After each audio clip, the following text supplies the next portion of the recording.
Airport ખાતે પહોંચ્યા હતા અને ત્યાંથી તેઓ દુર્ઘટનાની જે જગ્યા છે ત્યાં પહોંચ્યા હતા અને હાલ તેઓ સિવિલ હોસ્પિટલ ખાતે પહોંચી ચૂક્યા છે, જ્યાં ઘાયલ લોકોને સારવાર આપવામાં આવી રહી છે। તો એ તમામ લોકો જે ઇજાગ્રસ્ત આ ઘટનાને પગલે થયા છે તે તમામ લોકોને વડાપ્રધાન નરેન્દ્ર મોદી મળી શકે છે। આરોગ્ય વિભાગના ઉચ્ચ અધિકારીઓ પણ ઉપસ્થિત જોવા મળી રહ્યા છે। સીએમ ભૂપેન્દ્ર પટેલ પણ વડાપ્રધાન નરેન્દ્ર મોદીની સાથે પરિસ્થિતિનો તાગ મેળવવા, જે પણ ઘાયલ લોકો છે તેઓની પરિસ્થિતિ જાણવા માટે તેમની સાથે જોવા મળી રહ્યા છે। સીઆર પાટીલ, હર્ષ સંઘવી આ તમામ લોકો વડાપ્રધાન નરેન્દ્ર મોદીની સાથે અમદાવાદ સિવિલ હોસ્પિટલ ખાતે પહોંચ્યા છે, જ્યાં આ દુર્ઘટનામાં ઇજાગ્રસ્ત તમામ લોકોને હાલ સારવાર આપવામાં આવી રહી છે। તો ગઈકાલ બનેલી આ ઘટના જે હૃદય કંપાવી નાખનારી આ ઘટના હતી, જેમાં 250થી વધુ લોકોના મોત થયા હતા, ઘણા બધા લોકો ઇજાગ્રસ્ત થયા હતા।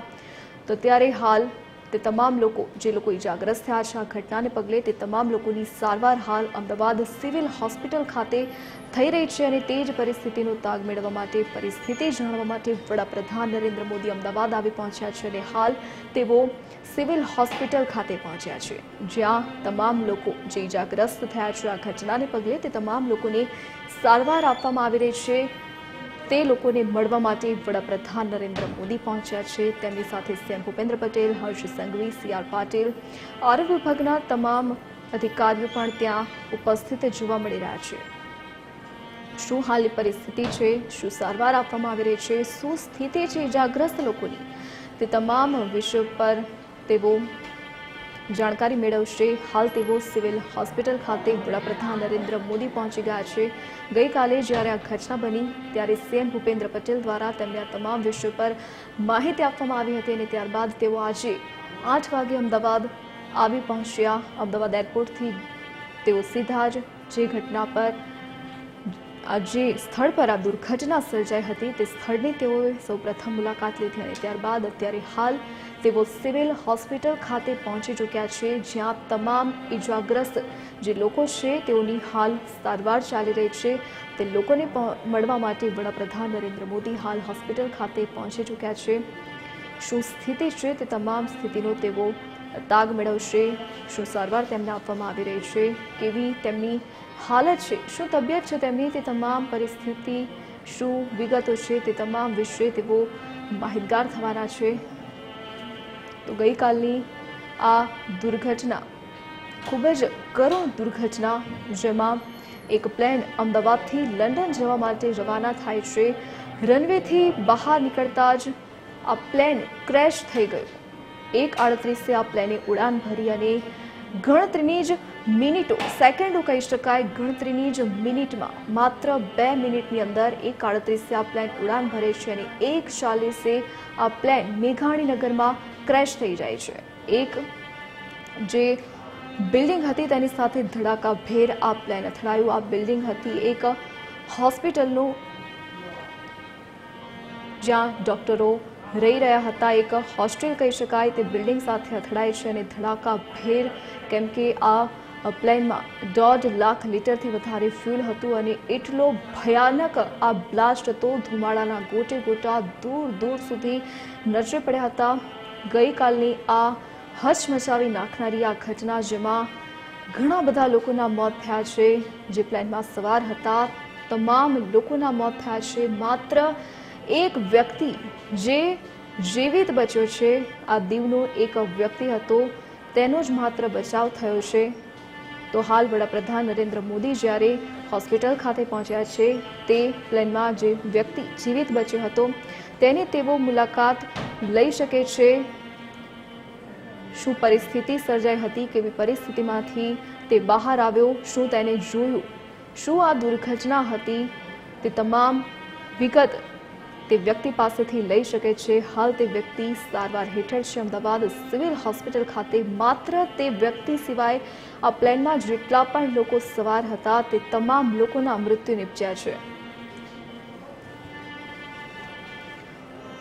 તો સિવિલ હોસ્પિટલથી આપણી સાથે સંવાદદાતા મૌલિક જોડાયેલા છે।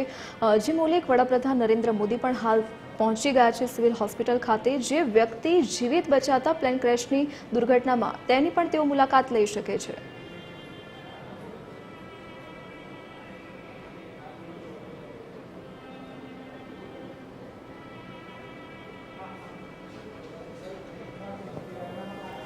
પ્લેનમાં સવાર હતા તેમાં તમામ લોકો છે, માત્ર એક વ્યક્તિ છે તે જીવિત છે.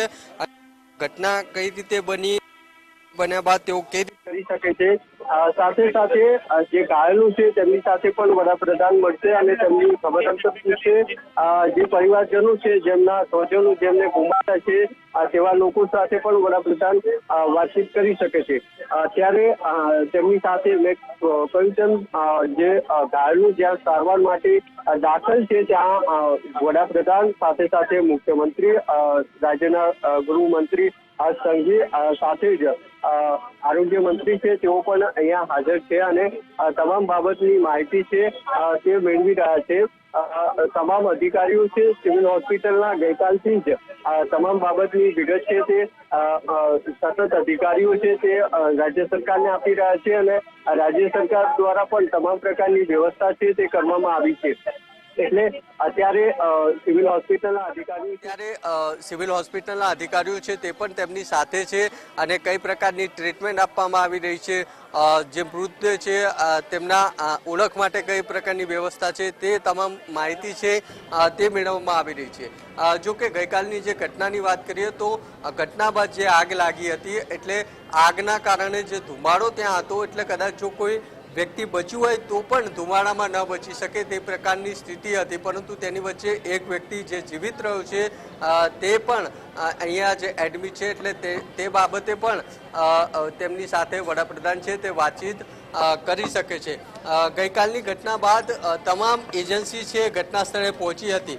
આર્મીથી લઈને જે અમદાવાદનું ફાયર બ્રિગેડ છે તે પણ ઘટના સ્થળે પહોંચ્યું હતું. એટલે આર્મીથી લઈને ફાયર બ્રિગેડ સુધી તમામ એજન્સીઓ છે તે સતત ત્યાં કાર્યરત હતી અને મેં કહ્યું તેમ ત્યાંથી સતત રાત સુધી લગભગ છેલ્લી જે મૃતદેહ છે તે 8:30-9 વાગ્યા સુધી છેલ્લો મૃતદેહ છે તે મળવાનો સિલસિલો ચાલુ હતો અને મૃતદેહની હાલત એવી હતી કે કોઈને ઓળખી ન શકાય તે પ્રકારની હાલત છે તે હતી અને તેના જ માટે DNA ટેસ્ટ કરવા પણ જરૂરી બને છે. આ સાથે સાથે ઘટના સ્થળ પર જે સામાન હતો, લગભગ 20 થી 25 જેટલી બેગ્સ છે તે એક જગ્યાએ ઢગલો કરીને મૂકવામાં આવી હતી. જે મેસ હતી જ્યાં પ્લેનનો ભાગ ટકરાયો હતો તે જગ્યાએ પણ જે રેસિડેન્ટ ડોક્ટર હતા તેમના કેટલીક કિંમતી ચીજવસ્તુઓ છે તે પછી પૈસાથી લઈને બેગ્સ, ડોક્યુમેન્ટ તે પણ પડેલા જોવા મળ્યા હતા. એટલે આ તમામ બાબતની પણ જે તપાસ છે પોલીસ દ્વારા કરવામાં આવી રહી છે કે જેની જે વસ્તુ હોય તેને પરત કરવામાં આવે. ફરીથી એકવાર દ્રશ્યો છે તેમાં આપને બતાવીશ કે સિવિલ હોસ્પિટલ છે ત્યાં એના દ્રશ્યો છે કે વડાપ્રધાન અંદર ગયા છે અને થોડીક જ બહાર છે તે નીકળશે. પરંતુ ગઈકાલની જે તેમાં પરિવારજનો છે તેમને પણ ખ્યાલ નહોતું કે આ પ્રકારની ઘટના બનશે ને તેના જ કારણે જે કિંમતી વસ્તુ લઈને લોકો નીકળ્યા હતા, કેટલાક લોકોના ઘરેણાં છે સોનાના તે પણ ત્યાંથી ઘટના સ્થળેથી મળી આવ્યા હતા. સાથે સાથે કેટલાક લોકો છે જેઓ આ ઘટનામાં જીવ ગુમાવ્યો હતો તેમના ફોન્સની રિંગ છે તે સતત પ્રકારના દ્રશ્યો હશે તમે વિચારી શકો છો. આ સિવિલ હોસ્પિટલમાં મેં ગઈકાલે પહોંચ્યા હતા, તેમને પણ બાબતની ઝીણવટભરી તે મેળવી હતી. વડાપ્રધાન પહોંચ્યા છે તે પણ તમામ બાબતની ઝીણવટભરી માહિતી છે તે મેળવી રહ્યા છે. હવે શું છે તેમાં દેખાઈ રહ્યું છે કે એક પછી જે નીકળી રહ્યા છે સિવિલ હોસ્પિટલ ખાતે જોવા મળી રહ્યા છે. વડાપ્રધાન પણ ખબર અંતર પૂછીને અહીંયાથી હવે જે વોર્ડ છે જ્યાં ગાડીઓને સારવાર માટે રખાય છે ત્યાંથી બહાર નીકળતા નજરે પડી રહ્યા છે. તેમની સાથે જે રાજ્યના મંત્રીઓ છે તે પણ હાજર છે. એટલે આ પ્રકારના દ્રશ્યો અત્યારે સિવિલ હોસ્પિટલ છે ત્યાં જોવા મળી રહ્યા છે. આ જે વોર્ડ હતો ત્યાં ઘાયલોને સારવાર માટે રખાય છે તે વોર્ડ છે. બીજી બાજુ જે આ જગ્યા છે તેની અપોઝિટ સાઈડ પીએમ રૂમ છે. ત્યાં જે ઘાયલો છે તે જે મૃતકો છે તેમના મૃતદેહ છે તે રાખવામાં આવ્યા છે. એટલે ત્યાં મૃતદેહ છે તે રાખવામાં આવ્યા છે. તમામ પ્રકારની પ્રક્રિયા છે તે ત્યાં કરવામાં આવી રહી છે. આ સિવિલ હોસ્પિટલની સુપ્રિન્ટેન્ડન્ટ ઓફિસ છે તેના દ્રશ્યો છે. ત્યાં અહીંયાથી સુપ્રિન્ટેન્ડન્ટ ઓફિસ છે તે તરફ જવાય છે અને ત્યાંથી આગળ ટ્રોમા સેન્ટર છે અને જે ઘાયલો છે તેને કેટલાક ટ્રોમા સેન્ટરમાં પ્રયત્ન વડાપ્રધાન અત્યારે ગયા તે વોર્ડમાં છે તે રાખવામાં આવ્યા છે એટલે આ પ્રકારના દ્રશ્યો છે સિવિલ હોસ્પિટલ ખાતે જોવા મળી રહ્યા છે. સિવિલ હોસ્પિટલ ખાતે જોવા મળી રહ્યા છે. જી જે મૌલિક તપાસ એજન્સીઓ પણ અત્યારે હાલ તપાસ કરી રહી છે. શું કારણો જવાબદાર હોઈ શકે તે માટેની તપાસ કરવામાં આવી રહી છે. ખાસ કરીને વાત કરવામાં આવે કે બ્લેક બોક્સ જે હજી સુધી તંત્રને મળી આવી નથી, જેમાંથી માહિતી સામે આવી શકે છે કે પ્લેનમાં શું ક્ષતિ હતી, કયા કારણોસર આ પ્લેન બ્લાસ્ટ થયું.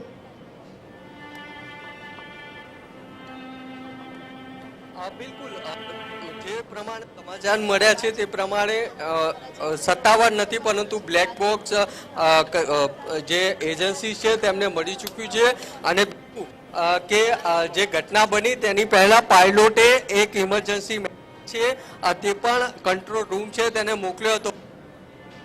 ઘટના ઓછો કરવા કઈ કરી શકે તેમ નહોતું, કારણ કે જે પ્રમાણેના વિઝ્યુઅલ સામે આવ્યા હતા તેમાં જે પ્લેન ટેક ઓફ કરે છે ત્યાંથી લઈને જે ક્રેશ થાય છે તેમાં 3 થી 4 મિનિટનો સમયગાળો છે તે જોવા મળે છે. ટેક ઓફ બાદ લગભગ 1 મિનિટની અંદર જે પ્લેન છે તેને સંતુલન ગુમાવ્યું હતું. એટલે કયા કારણે થયું તે બ્લેક બોક્સ જે રિકવર થયું છે તે માહિતી મુજબ સત્તાવાર નથી, પરંતુ જે માહિતી મળી છે તે પ્રમાણે છે. અત્યારે વડાપ્રધાન અહીંયાથી નીકળતા જોવા મળી રહ્યા છે. સિવિલ હોસ્પિટલની બહારના દ્રશ્યો જોઈ શકાય છે કે વડાપ્રધાન તમામ જે વિદ્યાર્થીઓ છે તેમની ખબર અંતર પૂછીને અહીંયાથી નીકળતા જોવા મળે છે. તેમની સાથે જે મુખ્યમંત્રી છે તેઓ અને ગૃહ રાજ્યમંત્રી હર્ષ સંઘવી છે તેઓ પણ નજરે પડી રહ્યા છે. આ તમામ બાબતની તેમને ઝીણવટભરી માહિતી છે તે અહીંયાના અધિકારીઓ છે તેમની પાસેથી મેળવી છે, મુખ્યમંત્રી પાસેથી મેળવી છે. સાથે સાથે સિવિલ હોસ્પિટલના જે સુપ્રિન્ટેન્ડન્ટ છે તેમની પાસેથી અને ડોક્ટરો પાસેથી પણ તેમને માહિતી મેળવી છે અને તમામ જરૂરી જે મદદ છે તે કરવા માટેની પણ તેમને વાત કરી છે. એટલે આ પ્રકારના જે દ્રશ્યો છે તે સિવિલ હોસ્પિટલ જોવા મળી રહ્યા છે કે જ્યાં વડાપ્રધાને તમામ લોકોના ખબર અંતર પૂછ્યા છે, તેમની સારવાર તેમના કયા પ્રકારની ટ્રીટમેન્ટ થઈ રહી છે તે બાબતની માહિતી છે તે મેળવી છે અને તેઓ હવે અહીંયાથી આગળ વધી રહ્યા છે અને સંભવત તેઓ વિજય રૂપાણી છે તેમના પરિવારજનો છે તેમને પણ મળી શકે છે અને તેના માટે તેઓ મળી શકે છે. ગઈકાલે પણ વિજય રૂપાણી સાથે ભૂપેન્દ્રસિંહ ચુડાસમા સાથે સાથે પ્રદીપસિંહ જાડેજા વિજય રૂપાણીના પરિવારજનો સાથે જ હતા અને સિવિલ હોસ્પિટલમાં પણ સતત તેઓ કાર્યરત હતા. એટલે વડાપ્રધાન અહીંથી નીકળી ચૂક્યા છે અને હવે વિજય રૂપાણી છે તો ગઈકાલની ઘટનામાં દુઃખદ અવસાન થયું છે. તેમના પરિવારજનો છે તેમને પણ મળી શકે છે. જે અંજલીબેન સહિતનો જે પરિવાર છે તે વિદેશ હતો અને એટલા માટે જ ગઈકાલે છે તેમના જે પરિવારજનો છે તેઓ અહીંયા આવ્યા હતા. વડાપ્રધાન અમદાવાદ એરપોર્ટ પર જે વિજય રૂપાણી છે તેમના પરિવાર સાથે મુલાકાત કરી શકે છે અને અહીંથી તેઓ નીકળી ચૂક્યા છે. જી બિલકુલ મૌલિક, વડાપ્રધાન નરેન્દ્ર મોદી અત્યારે તમામ જે ઇજાગ્રસ્ત લોકો હતા તેની મુલાકાત લઈને રવાના થયા છે. વિજય રૂપાણીના પત્ની પણ સવારે આજે હર્ષ સંઘવીને મળ્યા હતા, તો અત્યારે તેઓ તેમની મુલાકાતે જઈ શકે છે. ત્યારબાદ મીટિંગ પણ યોજાઈ શકે છે.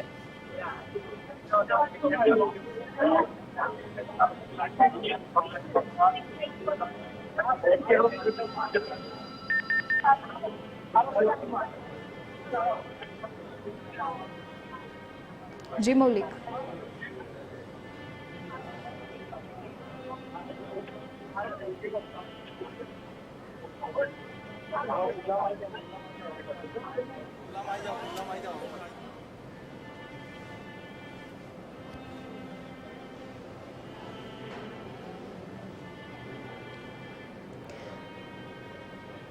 અત્યારે વડાપ્રધાન નરેન્દ્ર મોદી તમામ જે લોકો ઇજાગ્રસ્ત હતા તેની મુલાકાત કરીને અત્યારે રવાના થઈ ચૂક્યા છે. હવે તેઓ વિજય રૂપાણીના ઘર પહોંચી શકે છે, તેમના પરિવારજનોની મુલાકાત લઈ શકે છે. મૌલિક, આગળની શું રહેવાનું છે? મીટિંગ પણ યોજાઈ શકે છે ઉચ્ચ અધિકારીઓની? બિલકુલ, મીટિંગ છે તે પણ યોજાઈ શકે છે, કારણ કે મેં કહ્યું તેમ જે આરોગ્ય મંત્રી છે તેઓ અહીંયા હાજર છે અને તેઓ સિવિલ હોસ્પિટલના ડોક્ટર સાથે જે સ્ટાફ છે તેમની સાથે મીટિંગ કરી શકે છે, કારણ કે જે રીતની ઘટના છે, દર્દીઓને કયા પ્રકારની સારવાર આપવી, કેટલી ઝડપથી સારવાર આપવી અને જે લોકોનો મૃત્યુ છે તેના માટે કયા પ્રકારની વ્યવસ્થા કરવી, જે તમામ માહિતી છે તે આપી શકે છે. અને તેના જ માટે અહીંયા મીટિંગ છે તે પણ ચાલુ છે. અંદરના દ્રશ્યો છે તે પણ બતાવવાનો પ્રયાસ છે તે આપણે કરીશું કે કઈ રીતના અધિકારીઓ છે તે અહીંયા આવી ગયા છે. એક પછી અધિકારીઓની હાજરીના અધિકારીઓ હોય કે પછી અહીંયા અધિકારીઓ જે આવવાની સિલસિલો છે તે અહીંયા યથાવત છે. અધિકારીઓ સાથે